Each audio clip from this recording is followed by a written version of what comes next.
All right, Thomas. Today we're here with Carson Caprara, Brooks. Let me see if I remember this title. Senior Vice President of Footwear. Is that right? Nailed it. Oh, wow. I'm honestly shocked. I knew all those words were involved somehow, but didn't know if they would be in the right order. Footwear is the only word that matters. Yeah, exactly. So I feel like when we talk to brands, there's always like senior vice president, there's like development or innovation. Are you saying it's like a bank? Of footwear. Yeah, it's like, I feel like everybody has different titles, but kind of is involved at different, in the same way, but different ways. And so what's your focus?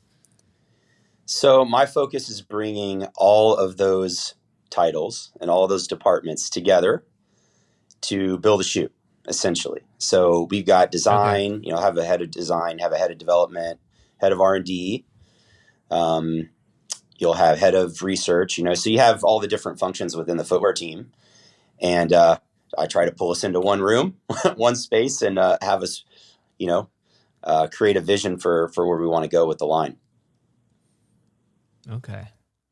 Gotcha. And so how long have you been with Brooks? I am going on almost 20 years, if you can believe it. Whoa. No way. That's crazy. I feel like in the shoe industry, that is rare. Well, it's also, the dude looks like he's 30. Yeah, so I also didn't Yeah. I think I was the youngest employee at Brooks when they hired me. No way. How old were you? I was 23. Wow. I'd been going to school and working at a running store, and they had me move out to Florida as a tech rep, and that's how I started. Dude, tech rep is the path. It really is. Everyone wants to know like how to get into footwear and who's interested. It's like just be a tech rep somewhere and you will find your path. You gotta love hauling shoes in the back of your car. I'm guessing. Dude, slinging shoes. I call it the master class of our industry. I mean, absolutely.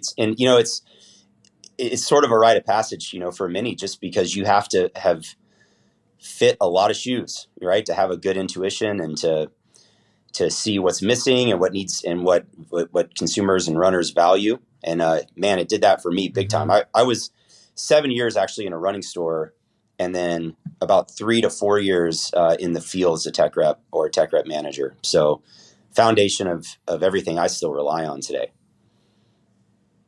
Yeah. So you've been running, like you've been in the running game your whole life. Are you saying you worked in the running store from when you were in high school till basically right after college then? Totally. Yeah. Through college, after college. Yeah. The whole time. I think I was 16 when I started a little store called Runtex in Austin, Texas. Nice. I've heard of Runtex. That's crazy because you've seen a lot of the trends. It's funny when I talk to people about how much shoes have changed, and you see like little moments in the industry where things get shifted and all of a sudden everybody's chasing something different. But before we even get to all that stuff, last time I saw you, we were at a killer party. Des Linden was crowd surfing. She was. I was at least drenched with sweat. It's the most fun. I think we look forward to it every year. The Brooks party in Austin, Texas, after the running event with Y'all Out Boy. And you can't really ask for a better evening. Man, that's a staple, right? In our industry, every year I look forward to that so much. I wish, we talked then and we're like, hey, we got to actually talk because you couldn't hear each other. We're yelling and screaming in each other's ears and drinking beverages. But it's like, hey, we got to talk. And we have a lot to say and wanted to talk about some of our direction, and I'm glad that we made it happen. We remembered it, actually. That's the fact that we remembered it is good, and that we're here today is good. I did. I think right after we started talking, I got a tequila shot or something, so it wasn't a bad night. I don't know what you're talking about, The best Thomas. part was, Meg was waiting. Meg was going to run CIM as her last-ditch effort to OTQ, and I come back to the room after we stopped at, what's the hamburger place, Robbie? P. Terry's. Yeah, P. Terry's. Oh, yeah. Got hamburgers and fries. I'm still a little bit lit up from the evening. Meg's trying to sleep. I get back, but I was like, you missed a great night. And I gave her all the stories, which I'm sure she appreciated. She's like, I don't care. Yeah. Yeah. I forget who we spoke to at the running event about the Brooks lineup at the time. We went over the Hyperion line. Do you know who I'm talking about? Nick Yeah, Hill? Nikhil. Yeah. Nikhil Yeah. Jain. Yeah, Nick Hill. Yeah. And he did a great job. Obviously, you know, I'm just going to air out some stuff before we get there so that we can go on. I was super stoked with the design direction of the Hyperion line. You probably saw a video where I was a little disappointed with the Hyperion Elite 4. And I've heard rumors that there may be an update to the 5 that I'm going to really dig. Maybe there'll be an update to the 4 you'll dig. Oh, wow. Interesting. That would be cool. So I asked the PR team. This year I asked the are PR insane. team, what can I not say on this on this podcast? They didn't tell me I couldn't say anything. So, yeah, well, we're gonna let it loose. Oh, yeah. I like it. All right. So, I mean, I love some of the stuff that you're doing. Like I just this morning, and this will be off embargo by the time we talk about it, but the Glycerin Max, I was like, this shoe, like I try to see it from your guys' perspective when you're writing a brief or trying to develop something. And I'm guessing I could, from the result of this shoe, what the brief would have been, but this shoe nails that like super cush, comfortable ride. And it even has a little bit of rebound bounce in the foam that's really nice. So like it's encouraging to see, like I'm seeing things that I'm like excited about with the Brooks line. Mm-hmm. Well, I'll tell you what, we appreciate so much your reviews, and I told you that in Austin. And you know, a lot of the time you guys have great points and things that we're already, you know, I think the thing that's hard in footwear is you're hearing the stuff and you already know it and you're already trying to fix it. Right. But it just, things take so long, you know, in our industry. And, it's 2 years, you know, from an idea or a brief even, to it gets on a runner's foot. And so I take that so seriously and, put so much emphasis on our cadence and getting ahead of things and feeling uncomfortable in innovation. And so we, you know, look, COVID really hit us hard in terms of innovation. You know, we made the decision, and you see the artifacts of it, but we made the decision to prioritize our core franchise shoes, the Ghost, the Adrenaline, the Glycerin, and getting those through a production line at a time when, you know, in our world, we didn't know how many shoes were even going to be able to be built for the year of 2002, right? Or end of 2001. And so we look at our line and we're like, look, at the end of the day, and, you know, I spend so much time with our customer and runners, and I have so much empathy for the fact that you have a shoe you rely on, right? And you want to go in that closet and know that that thing is there for you on the days maybe you don't want to get out and run, or you have some aches and pains, and you want to rely on that. And so we prioritize just delivering Ghost, Adrenaline, Glycerin for people because we had 2-3 million people that depended on it. And it was the right decision. In terms of innovation and this pace of this cadence that I'm talking about, yeah, it took a hit to that, you know? And so 22, 23 was us sort of accepting that decision, right? And doing everything in our power to accelerate all of the innovation work that we had going since 19 and getting it out. And so what you're starting to see now is the beginning of that. And I can promise you in the next 2 years, you're going to see all of it. Well, that brings up a good question, because we've talked to other brands about this, and I felt like sometimes your success is almost a burden at a certain point, because right now the Ghost is probably the number one selling shoe in running retail. Am I right? Yep. Well, it's up there. It goes back and forth with a couple others, but yeah. So your company's bottom line is really dependent on the success of that shoe, and you're kind of stuck, kind of like, I got to give, this consumer has an expectation. I've got to give them that expectation, even if it means that we're not really innovating the way that maybe we would like to. We got to keep this staple in the lineup, which takes a lot of energy. And like you said, during COVID, it got prioritized, which it should have. to make sure the company was doing well through the pandemic. But we might also come at things from a different angle. We're not a running retailer. We're not dependent on the staples. We are like, what's exciting in the shoe industry to us. And that's might not be totally fair. Yeah, it's our opinion. Like my favorite Brooks shoe in the recent years was the Aurora BL. I love the BL product because I get to see where, oh wait, they do have some exciting stuff in the back room. They are working on things. And honestly, this Glycerin Max sort of reminds me of the BL in certain ways, as far as the density of the cushioning, the foam, everything like that. So that's I think somewhat unfair of us sometimes because we are looking for the innovations and we get bored by the staples. So that's just my disclaimer there. My next question is, how difficult is I think the foams are the most important parts of shoes right now. And you guys have nailed the uppers. So you don't have any issues with getting a good fit, true to size, quality of the upper, comfort. How difficult is it to source foams? How competitive is it with other companies to be getting that unique product? Yeah, look, I look at it as there is a constant sort of convergence and divergence between chemistry and geometry. And you have to really think about both simultaneously because I've seen incredible foams mechanically test. You put it on a form and it tests terribly. And then you see some foams that don't have great mechanical scores, in a lab, and then you put them on an incredible form and they work really well.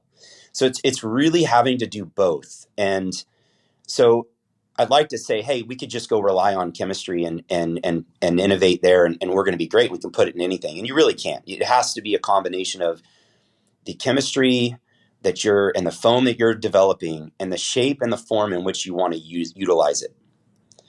And then the experience, of course, obviously, that you want to deliver. So a lot of those things are factored in. It is very competitive. We have actually been in this game. You look at supercritical. We were in supercritical really early. We were one of the early adopters to that. We saw the benefit immediately. And you saw Aurora BL was a manifestation of one of our first supercritical foams. And in fact, you can see glimmers of the Glycerin Max. The Glycerin Max is a dual cell supercritical. We had a dual color in that, which wasn't a dual cell in terms of chemistry or the cell geometry. But it was starting to look at dual injection in a supercritical production process. So we have actually been on this. Again, a lot of it got slowed through COVID, so we weren't able to manifest it as soon as we wanted. But we've been really driving a lot of supercritical and looking at that. And then, so that's the process. So now we have a process for foaming. You have a geometry, and then you have the actual chemistry, which is it a PIBA? Is it a TPEE? Is it an EVA? Is it a combo of those things? And so, we've had to really accelerate the latter. We really focused on process. We really focused on form. And where we knew we needed to really accelerate was start to get into some of more of the chemistry out there. And it is competitive. And so when we came into it a little late, which we did for the reasons I talked about, I told the team, look, let's go do this better than anybody. Let's get the fastest foam. Let's make the fastest foam in the world. What is it going to take? And how can we do it yesterday? So we've been there, and my team so responds time and time again. I have just such incredible leaders here that care, and they want it too. They want all the things that the passion that you talked in your review about foams and Brooks. We have that. We share that. And so we take it seriously. And so we have put a foam out there with a chemistry, with a process, and with a form that I think is going to be the fastest in the world. And it's already on the street. It was in New York last weekend when the 40-year-old road mile record got crushed by Josh Kerr. That was on his feet. That was under his feet. And I think he had it around his shoulder, and he didn't take. We don't tell him to do that, by the way. It's a long way from Tokyo when he didn't have our shoes on his feet. And I was there for that. And so to see where we've come in 3 years, and to see the pride he has in that, and how it's fueling some of the fastest miles in the world, that's what's to come really soon. Yeah, he's an amazing ambassador for your team. I'm going to back you up a little bit here, though, on just because, like, I don't want our audience to miss anything. So when you're saying chemically the foam can be great, so I've seen like the demos where there's a block of foam and someone drops a steel ball and you watch the rebound. So that's where you're talking about something testing well in that form. Now, when you say it gets formed for a shoe, are you saying the way that it's either compressed or expanded into a mold changes the dynamics of the actual foam itself? Absolutely. Absolutely. So the density of the midsole, meaning how thick it is, how much foam surrounds it, the shape of the side of a shoe, so I'm going to pull this thing out. This is actually an early proto of the Glycerin Max. But if you look at the side, there's a shape here, right? And this shape creates it deflects the foam in a certain direction. And that determines, I'd say almost equally as the chemistry, how it responds under your foot, how it feels. So there's sort of this like mechanical energy return, which is on the machine. And then there is a dynamic energy return, which is when it's formed into the shape of the shoe and the foot is in motion moving through it.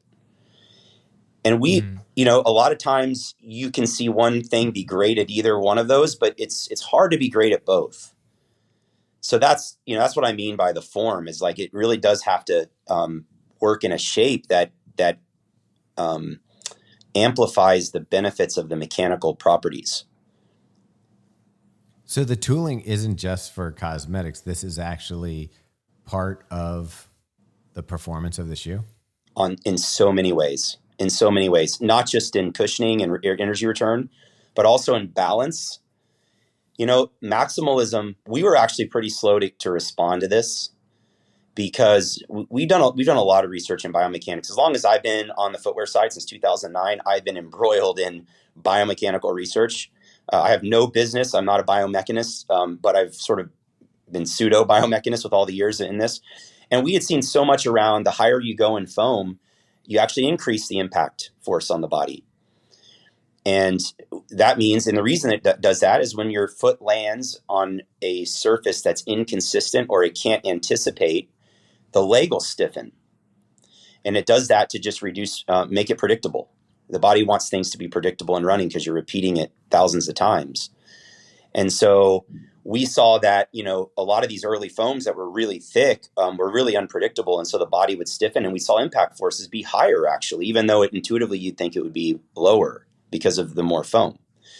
So we were really hesitant here. We did a lot of research. We started playing with shapes and geometry and forms, like I was talking about, to try to figure out, but we knew there was something to it, right? How do we do both? Like, how do we reduce impact and also give you this amazing cushion feeling, and also make it stable so that it doesn't activate other muscles to try to stabilize the body, which can lead to injury and things like that. And so I think what we're most proud about in that Glycerin Max is the amount of research that went into the shape of that midsole to keep the body balanced throughout the gait. So interestingly, can you tell me in that regard, so I see these little like vents or cutouts here. Can you tell me what their purpose or design or the reason for those is in the design? Yeah, absolutely. So this is a really special foam that we have in here. It's called DNA tuned, and it's a supercritical process, which is similar to our DNA loft and a lot of foams that are out there. What makes it unique is we actually have two different cell types in the foam, and you can see if I cut the shoe away, the inside the inside area, okay, is a smaller cell foam, and that is meant to provide a little bit more rebound through the supercritical foaming process. So as you run, it's going to feel a little springier. And then the white foam, which is, you can see, pretty transparent, just because it's a bigger cell, it's a larger cell.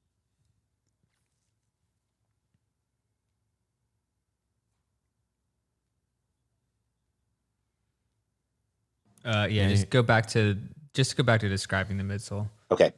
So the outer cell, which is that clear, the white, that's a larger cell. Okay. So that is going to be more compressible. It's going to be softer. And so we have two different cells working. And the idea there was, okay, we want you to land on this thing and really sink into it, feel that cushion, but we don't want you to get stuck in it, because that's where it creates unpredictability and lack of stability. And so we're like, man, if we could do this process in one process and get it to be forgiving in some areas, but to be responsive in others, kind of gives you the best of both worlds in a super shoe. And so that's what it's showing. And so these holes on the side, which I don't have in this is an early preform, but on the actual shoe, you'll be able to see through the chemistry of that inner cell on the side and how it's different from the outer cell. Yeah. So is that to show like visible technology? Is that what you're trying to do there is give the... Yeah, just make it, we want to make it, look, our ambition is our shoes can be easily deciphered by the customer for what its intention and benefit is. We call it performance expression in terms of how we design products. We really try to bring design into the technology, and this is more and more going forward will be our focus. And so we want to be intuitive about it. We want the consumer to see it, to be able to interact with it. We know they'll believe it when they run in it, but just on the shelf, we want to speak more boldly to what the shoe is about. And so those are just some design elements that we put in there to make the technology a little bit more clear and intuitive. Well, it works like what you're talking about. I've experienced it running in it. Unfortunately, Robbie's pair got forge pirated or something. Dude, I think that's the first pair of shoes I've had stolen off my steps in ever, actually. And so, unfortunately, it was this pair. Unless one of my neighbors has, and it hasn't told me yet. When you see your neighbor, it does have an impressive... rolling down the street. Yeah, the only other person with the glycerin. Yeah. You can feel it in the shoe, and it's interesting because right now you obviously are in the mix with other competitors, and everybody's taking kind of a different angle on this shoe. A max cushion shoe and a high stack shoe, and I think a lot of runners are using this mostly for either if they just want comfortable miles or they want a recovery shoe after like that fast workout or hard long run. I mean, this shoe would be fine for a long run, but if you're going to do like marathon paces and stuff, and then the next day on Sunday have like a shoe that you could run 8 miles in that would be kind to your body, this shoe definitely hits that. What I'm kind of curious when you're showing it, and I guess the old term for what you're talking about is like a carrier foam and a top is like the rim and core construction. Is this so for those of you listening that don't understand supercritical, it starts as a small puck. They infuse it and it expands to the size of the shoe in a mold. Is this the way that these foams are put together? Are they like, would there be 2 pucks sitting in that chamber and then they expand together, or is it 2 pieces that get put together later? Yeah, great question. So you went back to the Aurora that had the 2 colors in it and had that foam. We actually do it in what we call it's a blocker. It's a little mini midsole. And that is what ends up getting foamed in the chamber with nitrogen. Okay, and that's super critical. The nitrogen fluid gets pressurized through heat and pressure. It expands that shape.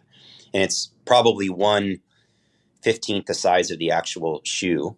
So what we did is we actually took 2 different chemistries and injected it into that blocker shape. So before it goes in the chamber, it's already embedded together with so cool. with the outer carrier. Oh, okay. Yeah, and so what that does is when it pops out of that chamber, right? So when it pops out of the chamber, it's like kind of like popcorn. It actually doesn't have all the form and shape to it like you see here, but the size is pretty much accurate. It's already seamlessly blended together. And look, I think on the surface, it's like, well, I think we've done that before because, we would have a carrier foam and inner foams. And it's true. I think the challenge in the past has been in order to do that, you had to have layers of either glue or skin between the 2 chemistry types or the 2 different foams. And as we know, like once you put a barrier between 2 things underneath your foot, like it just doesn't mechanically interact smoothly.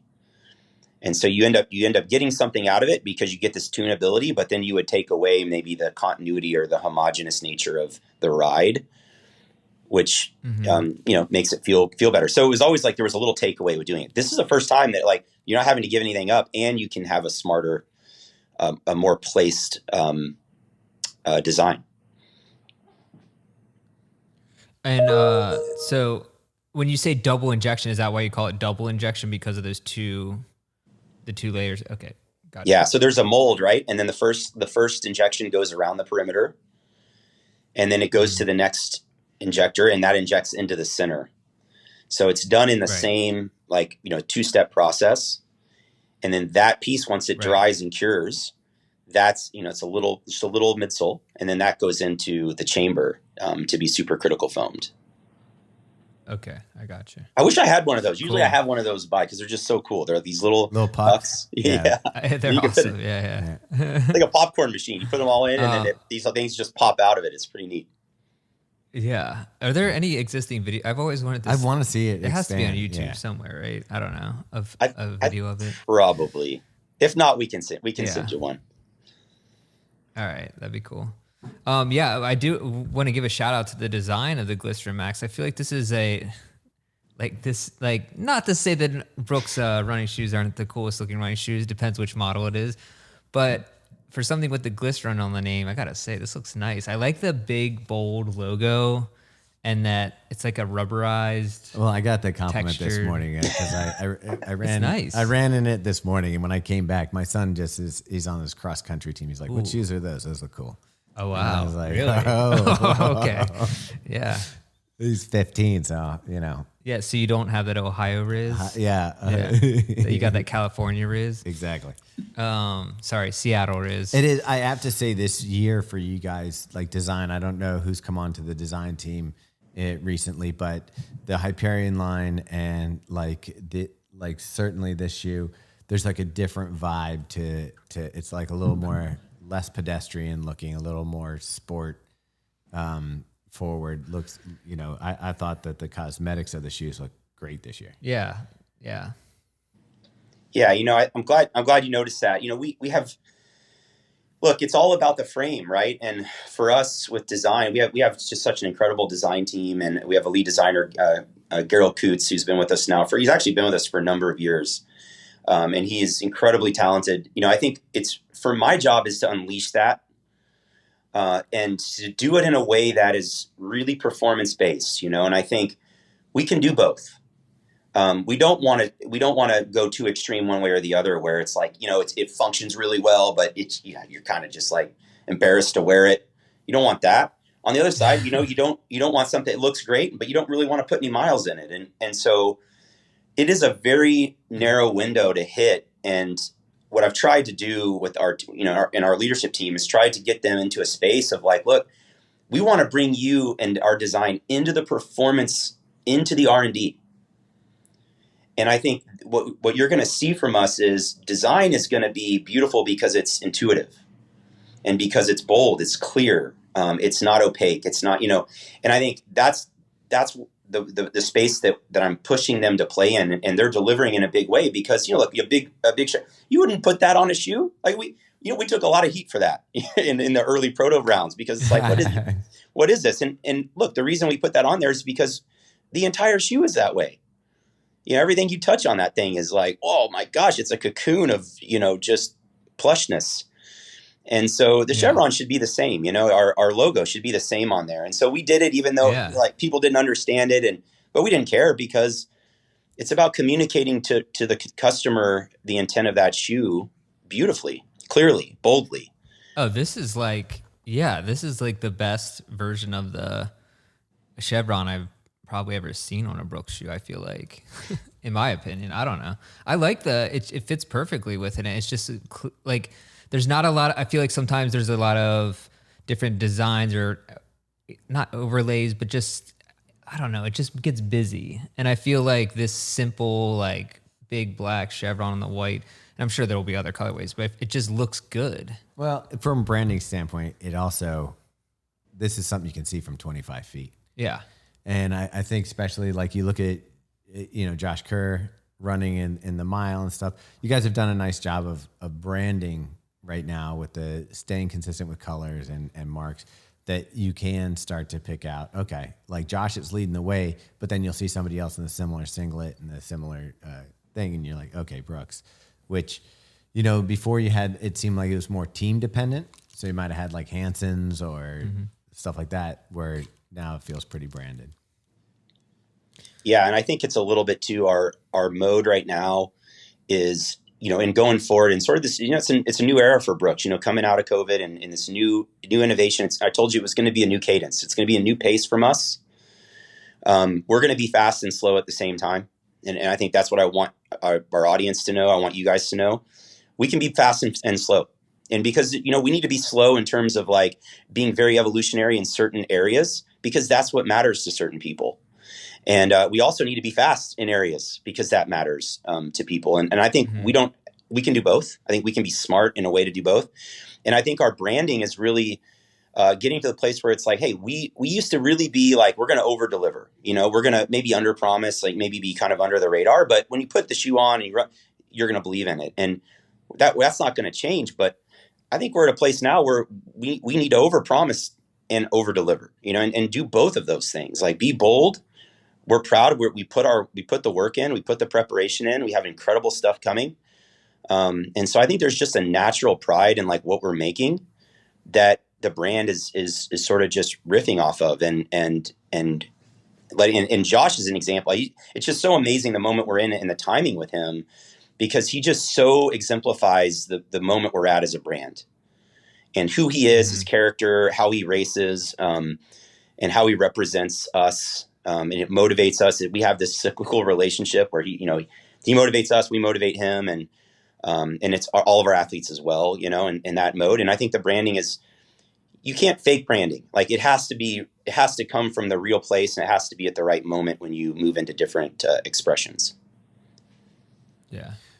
So tell me there with the shoes that you're working on now, obviously, if I'm a running retailer, I'm going to be like, look, load me up with the traditional Ghost and Glycerin and, used to be the Beast, whatever, that I've got this much space on my wall for you.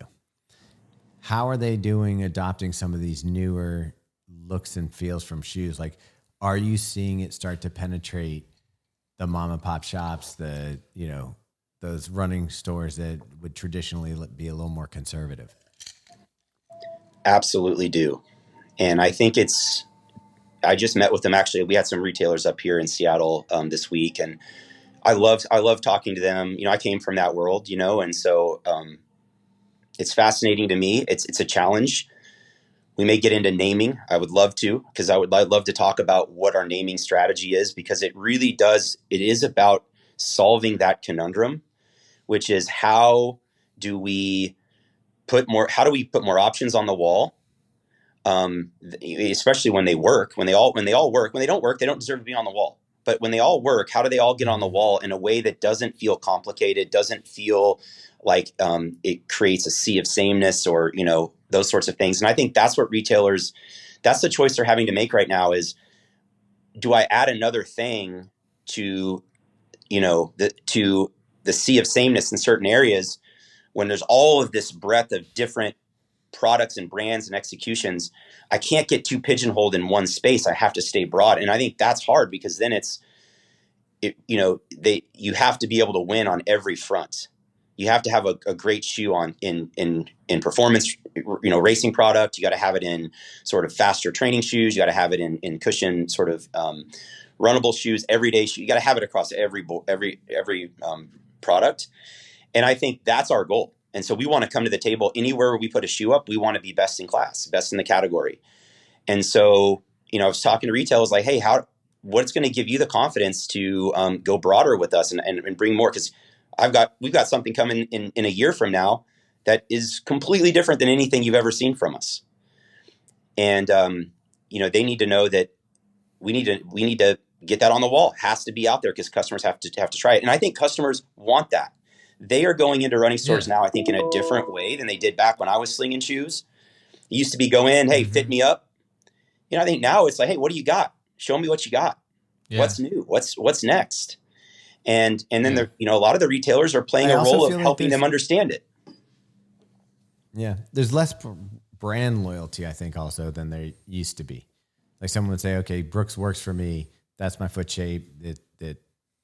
I get a consistent fit out of there. Where now I do think people, maybe it's the internet, but they're seeing more product out there and they want to try different things. So let me ask you a question that is going to be, I think, a hard one for you. If you could only develop one shoe, they said, okay, we're going to have one shoe from each brand. What style of shoe would you go for? Obviously, race shoes are tip of the spear. You're not going to sell a ton of those. You have one of the best sellers in the Ghost, but like if you could, your own personal preference, what would get you excited to work on if it was just one style of shoe, what would it be? Well, so excited for me or excited for what we're creating for other people? I think that's a start different with thing. you, and then you can get to let's start with you and then go to other people. Because it's a different thing. And, I think one thing you quickly learn when you're in footwear creation is you don't build a shoe for yourself. You got to build it. You build it for others. And I think that's hard. It's a lesson you learn early on when you make mistakes in products. So for me, definitely the Glycerin Max. I mean, this is the shoe. Here's the first proto. And we were really just playing with like mold types. I ran in this thing for a year and a half. And It's because I've had a lot of knee pain. I coach a youth running team as like 250 kids. I'm chasing them all over the place. And I want to be able to run with them, and I want to be comfortable and not, they make fun of me because I don't have a good shoe on. Like I could have like a limp almost when I'm running. And so I was flying in those things, just feeling good, feeling young again. And that was just a proto. And so I came back to the team. I'm like, I don't care what we're doing. We're making this shoe. We're gonna do it right away, and not just because I need. Well, one, because I need it, and they only get. I'm lucky if I get one prototype out of my R&D team, because and then they don't need me critiquing them on everything, which happens. Right. But so I would make that, because I think for me it's the thing that at the end of the day gives me longevity in the sport. And longevity to me is the most important thing, that I can run longer and have that experience for the longer portion of my life. And so that would be mine.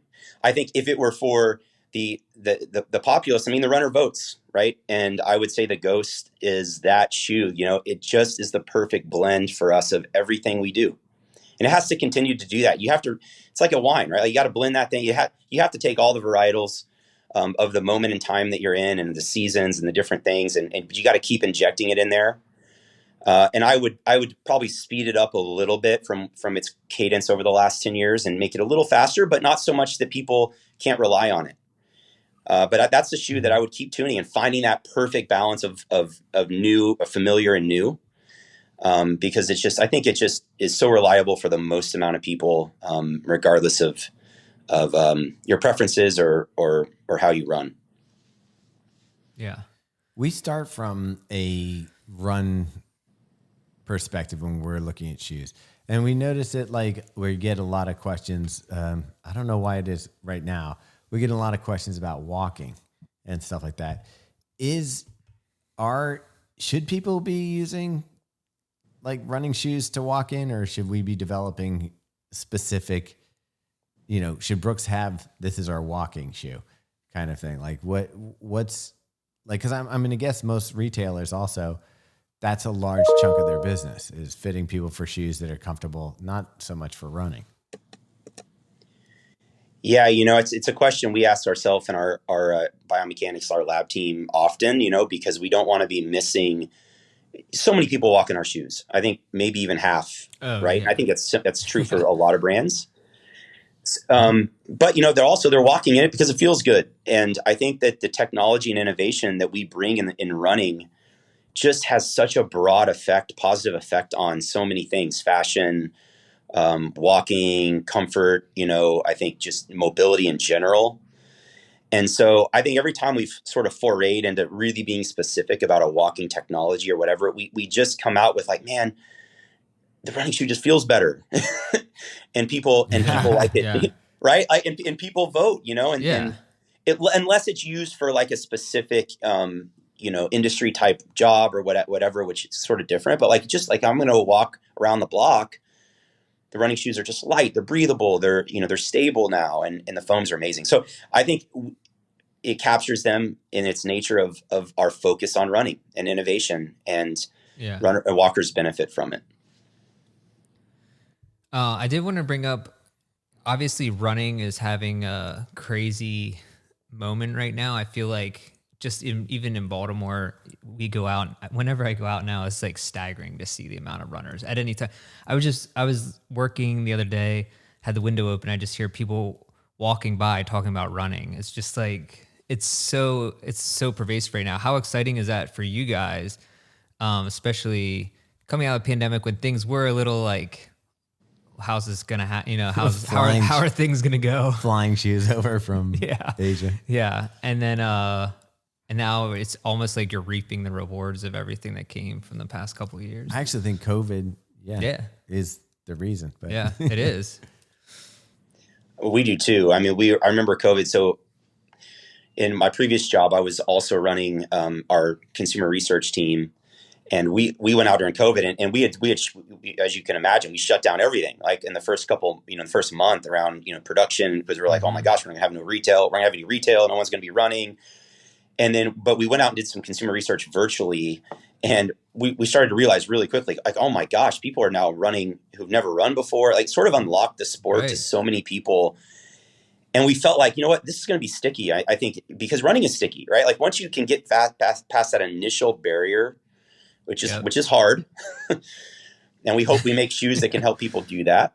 But once you're past that, man, it's hard to get a similar feeling, right? And so we're like, this is going to be sticky. Open up the lines, let's get going. And so we immediately like turned, and I think we still have that tailwind behind us.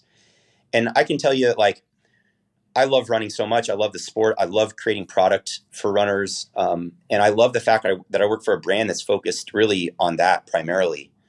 That's what's kept me here, 20 years is it really is a focus, and I think what you see it either in how we show up with our running retailers versus, or how we show up at a party in Austin at the running event, like this community matters to us. And I think when it's growing and it's thriving, it means to me, we get to stay in it, we get to stay focused on it, and it's big enough to grow and to see a bigger future for our brand and the sport. And so that's kind of what we're in. And we're always bracing, I think I always tell our team, like we have to always brace for, we have a tailwind, right? And we got to prepare for the headwind. And so in our choices and things like that, so we're bracing, but I think right now it is a special moment, and we're just trying to get everything out of it, speed up innovation, get more products out there, get more people running, and keeping them in the sport. And I think a Glycerin Max is an example, keeping them in it for a long time, where they don't get hurt and they feel comfortable and good every day when they go out. That's what we're hoping for. All right. So typically when you're developing a shoe, like we're getting into the Glycerin Max right now. Okay. That means you're already on the Glycerin Max 3 probably at this point, getting these things ramped out.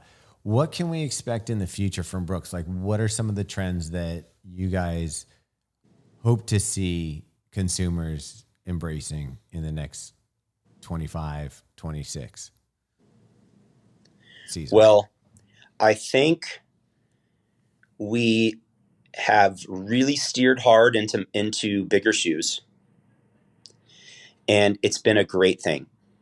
Think about it. It's lowered world records. It's increased longevity, I think, for many people in the sport. It's made running more fun. It's made it exciting. It's like you guys are thriving off of talking about it. And you do such a great job and grow the sport in that way. And so I think it's been great. I do think that in most cases, when you really lean into something, right, like you leave something behind, or you have an opportunity to think differently about how to leverage that new thing in a different way. And I'm being cryptic because I have to be. But it's just to say that we see an entire running experience that is sort of not on the wall right now, and maybe has never been on the wall. I think it's maybe new one that we've never even imagined. But we think for a number of people, it's going to be really exciting. It's going to be different from anything out there. It's going to make them feel different. And I think there is an undercurrent of runners asking for that thing. Maybe not knowing exactly what they're asking for or what exactly it is, but we're prototyping it and figuring out with runners what that is, and we're getting pretty far down the line. I can't show you today because I think that's the one thing I can't, but I can promise you that innovation is not slowing down, and it's all about new experiences, making you feel new things when you run, and being able to not make it be only that. I think that's the other thing. The mirage is to sort of follow a pendulum. Oh, it's going to swing back. I don't think so. I think it's more cyclical. I think it's more building on what we've learned. I think in many ways you could say maximalism built on barefoot. It took cues from understanding. Sure. Yeah, it took a lot of you wouldn't, but it was unexpected in how it was executed. I mean, I remember the first time I put a maximal shoe on, like, oh my gosh, like this is, but it was exciting. It was new. And we had to figure it out from a science standpoint. It took a little bit, but we built on what we learned from barefoot. We also learned from barefoot that like, it hurts, people. And so but there's something about being connected to the earth. And there's something about like, unleashing your feet and your feet feeling, dynamic and having a free movement. And it's like, man, how can we start to imagine that another opportunity for people to experience that in a new way, given all of this incredible technology that we've created and this chemistry, like we talked about? How can that come together in a form that is different but new? So that'll be exciting. And then I think the customer having the ability to still be able to have that Glycerin Max, right? To still be able to go to the Ghost for that reliable, everyday, trusted run. I think we can have all of these things. And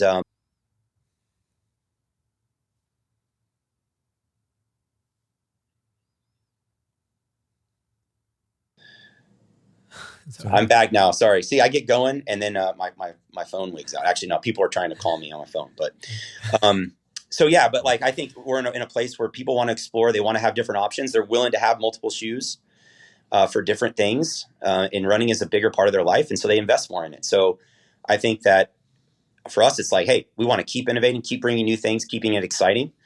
And that's what we hope that they lean into. Okay. Another question on innovation. Like currently right now, I guess the hot topic on everybody's mind is AI and how that's going to affect their industry.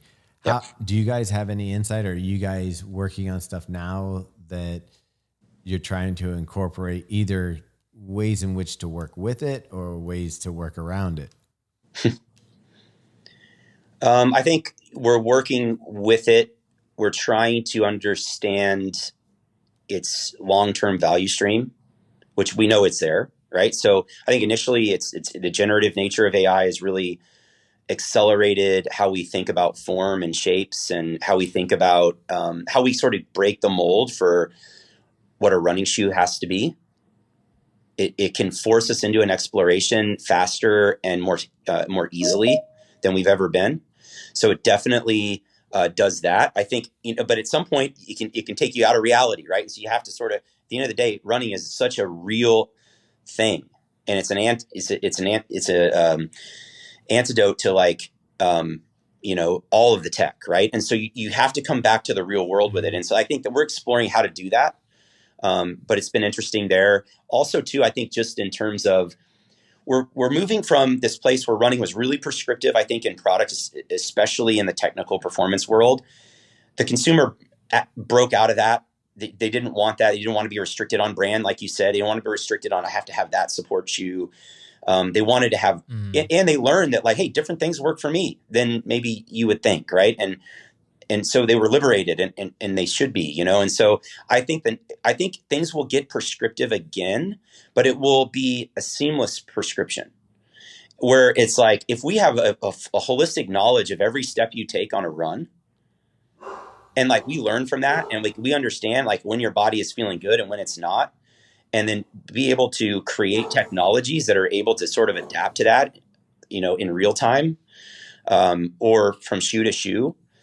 That is really exciting, because then you can get whatever you want, but then we could you could have the ability to tune it with great data, and being able to interpret great data and test things, multiple different iterations of something quicker on what we believe to be a physical form of a runner, right? And instead of having to have everybody come in and you get 8 people through a lab in a week, you have 10,000 people through a virtual lab in a day.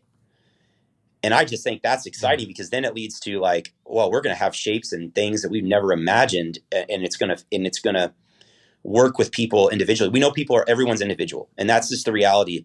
Everybody responds differently to every shoe in terms of, does their body embrace it? Does their body fight it? And what if every shoe you put on, you're a high responder? And I think that's the AI, the dream we can start to dream now.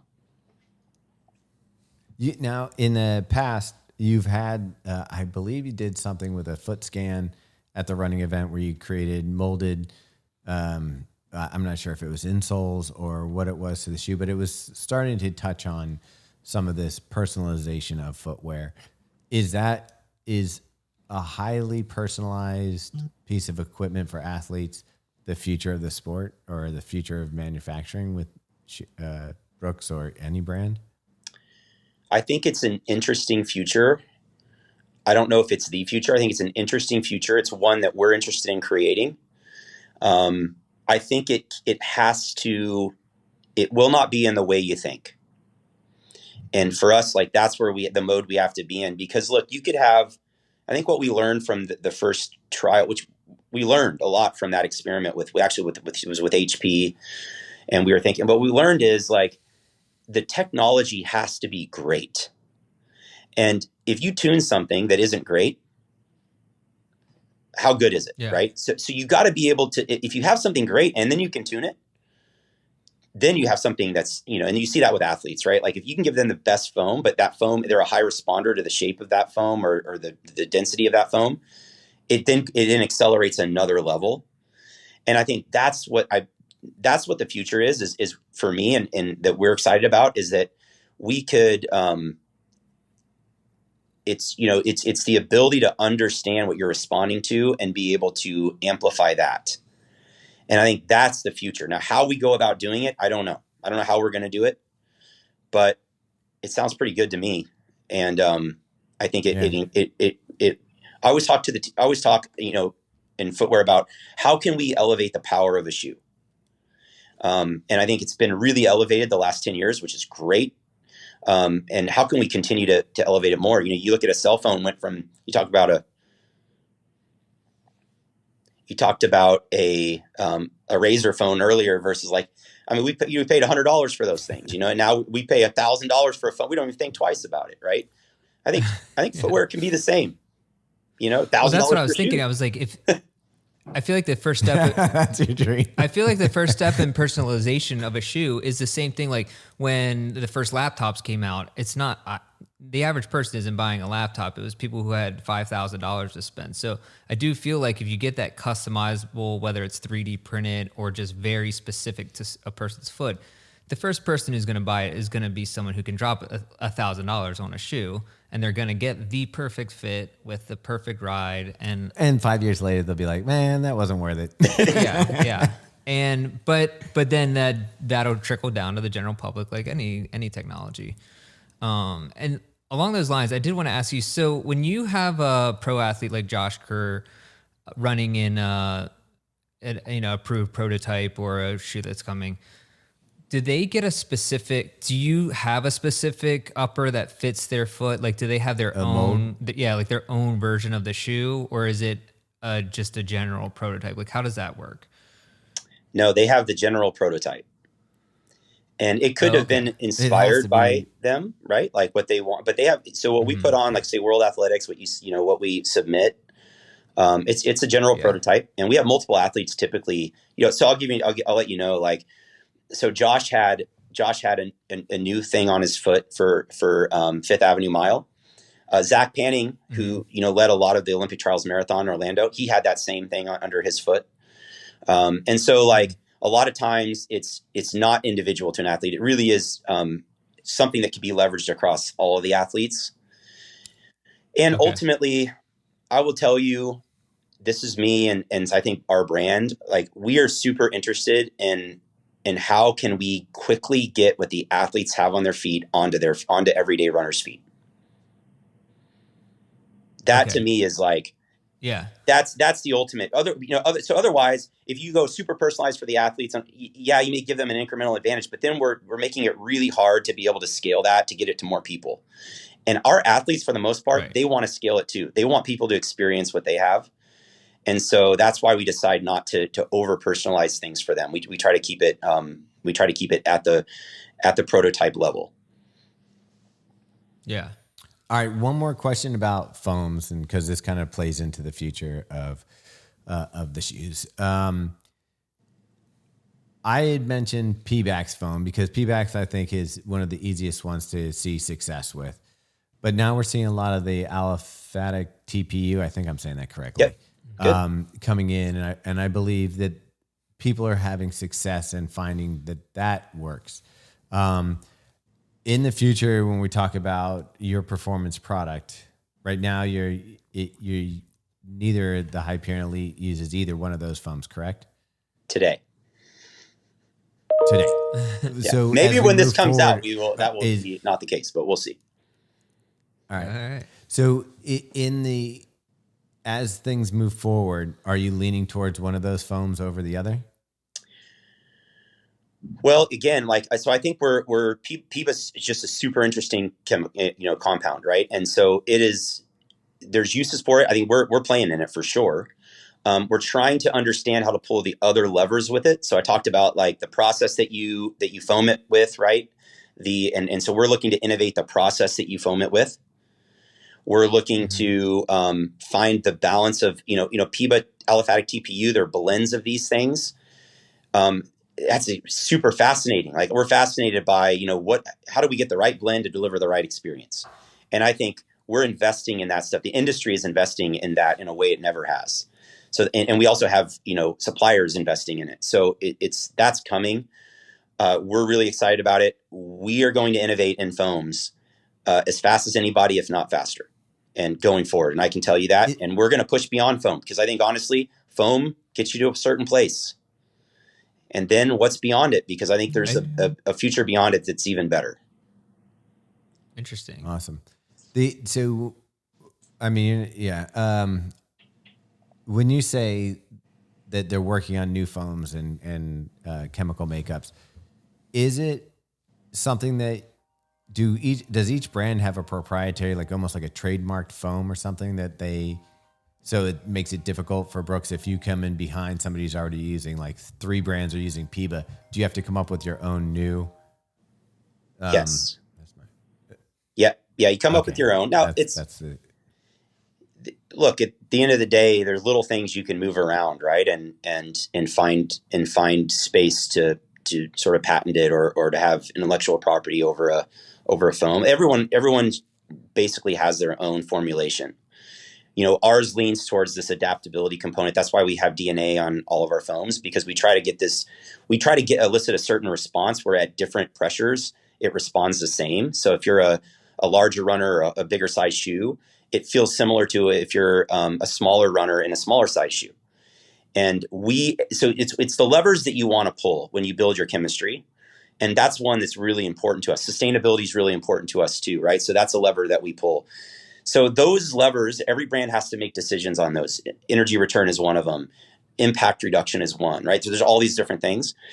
And even with the TPU, you pull those levers, with the aliphatic TPU or with a PIBA, you would pull those. So how you pull those is what makes it unique to your brand. And that's, how we sort of keep ours proprietary. All right. Gotcha.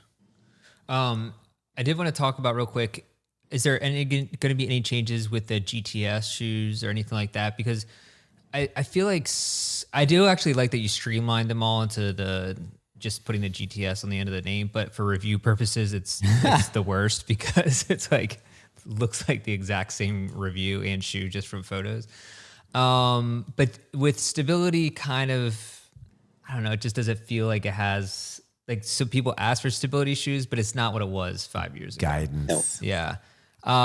Is that still kind of just gonna carry on through the line with just putting the GTS and a little bit of stability elements into each shoe, or is there going to be any changes to that? Okay, so this is a great question. Let me start with the GTS real quickly because I know naming is something people wonder about, especially in the industry. I think consumers less so, at least in terms of how they vote. We simplify GTS simply because we would Customers didn't understand. We had a Transcend and a Glycerin as an example. Transcend was the glycerin with stability in it. Nobody understood that. Maybe the media understood it. Maybe the retailers understood. The customer never understood. They couldn't get there on their own. And when we try to talk about Transcend, they stopped thinking about it. They didn't understand it, but it was the same shoe with stability. And this is pervasive across our industry, by the way. So we wanted to just say, hey, what if support wouldn't limit choice, but it could actually empower it? And that was the insight that drove us to change our names, because customers should not feel like they have to compromise because they have a biomechanical predisposition for needing support. They should still get a glycerin if they want something that's luxuriously cushioning. They should, if they want a color, they should still be able to get the color. They should still. Why do you have to pay a price? Because you need stability. You shouldn't. And so, not that we were perfect on that, but that was the ambition with simplifying the naming convention. And I know we made a lot of retailers mad because they mix up shoes on the floor and all that. Got it. So we try to find ways to mitigate that. But in the end, our mix of glycerin to Transcend went from being about 86% glycerin to 14% Transcend support version. We know that about 40 to 50% of runners could have benefited from the support version over the neutral version. Mm-hmm. The day that we switched the name, it went up to 37% of the mix for the GTS. Oh, wow. And the glycerin continued to grow. So it just, look, I take my cues, and our team takes our cues off of the runner and how they talk to us. We write a song, they sing it back. If they don't, we change it. Yeah. Right. But they're singing it back. We keep playing it. And that's why we've done that. I think the second part of your question is to the future of support. I believe the future of support, I think our brand believes the future of support is more support, not less.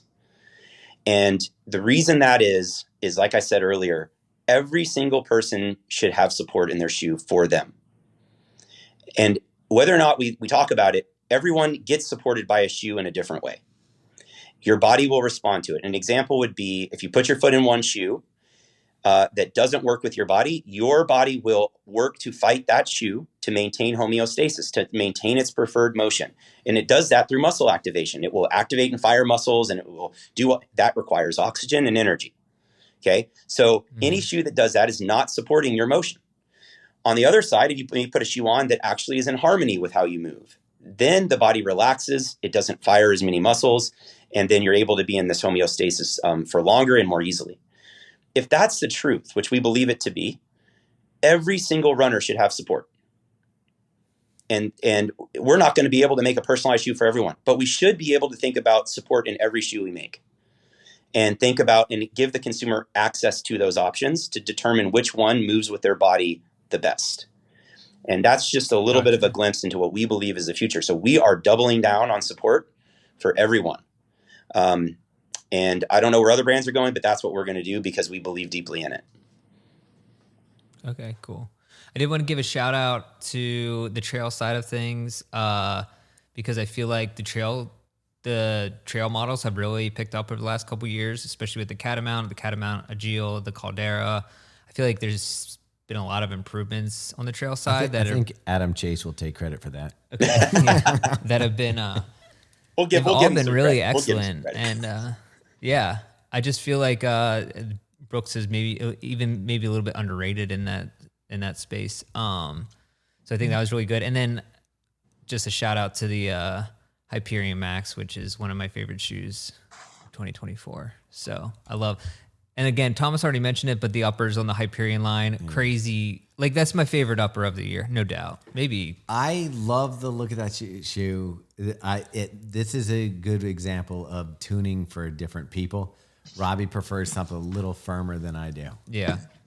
I just love the ride of that, the roll through the stride, I took that back out because of how much you love that shoe. And you're still not on board? I'm not going to say that I'm not on board. I think this is a great example of why we have more than one reviewer on our team, that this is a shoe that is specifically tuned to more your preference of a little bit of a firmer ride, but it still has that rocker that I know that you love. Yeah. I'm really enjoying the Glycerin Max for just like today I was a little tired, a little beat up, went out there. It's a shoe that's like it does no harm. It feels good underfoot. You don't mind. It's not like sometimes you go out and you're like, I just can't pound out another couple miles in this shoe. This one, I feel like you could take for, like if I was going for like a long distance and I didn't care about pace at all, this Glycerin Max would be a fantastic shoe for just like gobbling miles. Yeah, and both of you, we really appreciated, the review on it, and look, the thing I value about you, and we all value about you so much, is you call it like you see it, and we put a lot into this, and this is really the beginning for us. This shoe was the beginning of what this new era for Brooks is going to look like in product, and we're really proud of it. I think the other thing, is like, look, this was Josh's shoe, right? That he ran and won a world championship in the 1500. And we pulled that technology as quickly as we could down into something that could work for everyday runs, right? For everyday people to be able to get a feeling of what he had underfoot. So same technology, a lot of the same, techniques. And so anyway, and I think the design is expressive in terms of its intent. And then most importantly, like, we need distinction in our shoes. We need shoes that, not 5 shoes versions of the same thing. We want to have 5 things that are completely different and give everyone an opportunity to find what works for them, either on the day or for everyday run. And this is one where we really push the envelope here, and I think it's good to see people responding to it. Yeah, and I think it was good this year, especially because I feel like last year the Hyperion and Hyperion Max were a little bit too close to each other, and then in similar, like the feel was very close. But I feel like this year with the plate, with the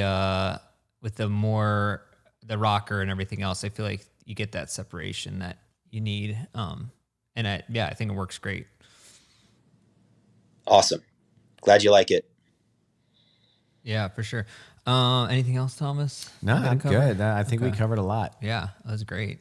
I think people will enjoy hearing about just the differences in the approach that you guys are coming to the show with. Like, it gave me a better understanding of maybe some thought processes behind some of the choices that Brooks is making on the shoes. So, hopefully it did the same thing for people listening today. So yeah, and I'm excited, especially for the next couple of years, because I feel like you can tell.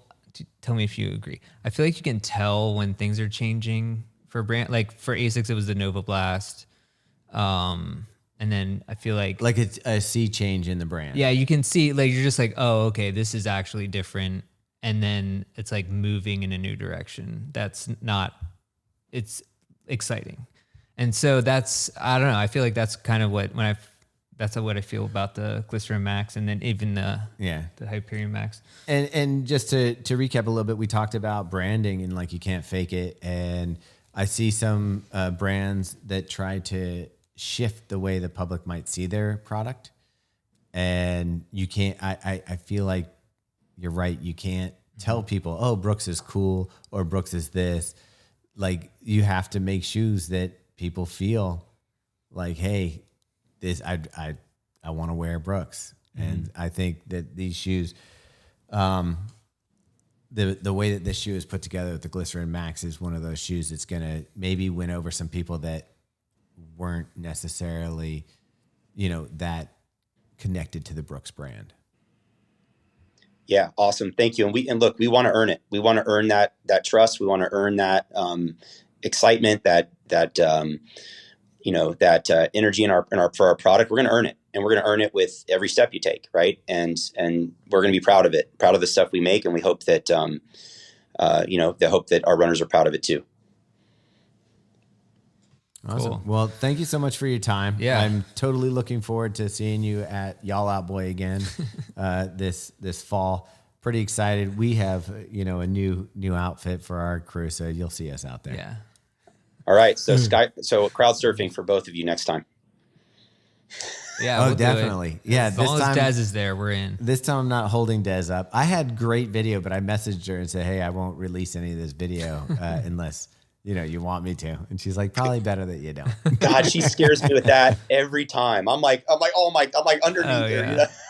My hands are trembling. Yeah. I still have a footprint on my chest on one of my shirts from somebody from last year that never came out in the wash. That's a keeper. Yeah. Yeah, that was probably our all right, VP. So we'll see you there. Yeah, probably. Perfect. We'll see you out in Texas. See you on the road, you guys. Appreciate the time. All right. Awesome. Later, man. Okay, take care.